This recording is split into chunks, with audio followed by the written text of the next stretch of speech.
Big Jack Stuck in a Hole, a tale of deontology versus utilitarianism. Big Jack was the strongest man in town, so big that whenever he walked, the ground trembled slightly beneath his boots. One day, while hiking through the dense forest, he misstepped and tumbled into a deep hole. The walls were steep, and the ground was too slippery for him to climb out. A group of villagers soon gathered at the edge of the hole, staring down at him. "Don't worry, Jack, we'll get you out," they shouted, but there was a problem. Jack was too big for them to simply pull out. They needed a plan. The deontologists' argument. Rules are rules. Father Gregory, the town's wise priest, was the first to speak. He was a deontologist, believing that moral rules must be followed no matter the outcome.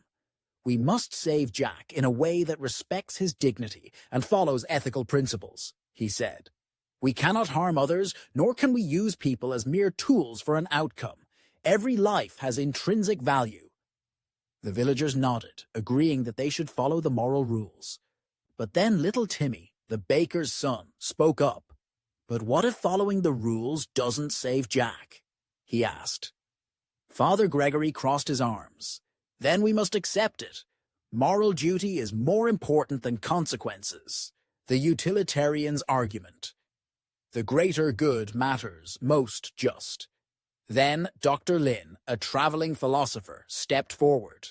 She was a utilitarian, believing that the right action is the one that maximizes happiness and minimizes suffering. "We need to think about the consequences," she argued. "What if the only way to save Jack is to sacrifice something or someone? If saving Jack means breaking a rule, but it leads to the greatest good, shouldn't we do it?" The villagers hesitated. "What are you suggesting?" one of them asked. Dr. Lin pointed to a nearby tree, tall and sturdy.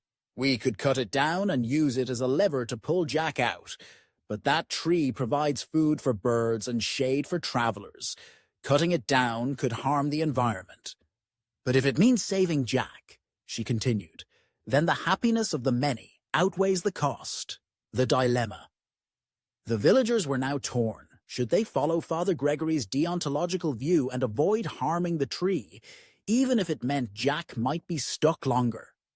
Or should they listen to Dr. Lin's utilitarian reasoning and cut down the tree, prioritizing Jack's rescue and the greater good? Now, the choice is yours. What would you do?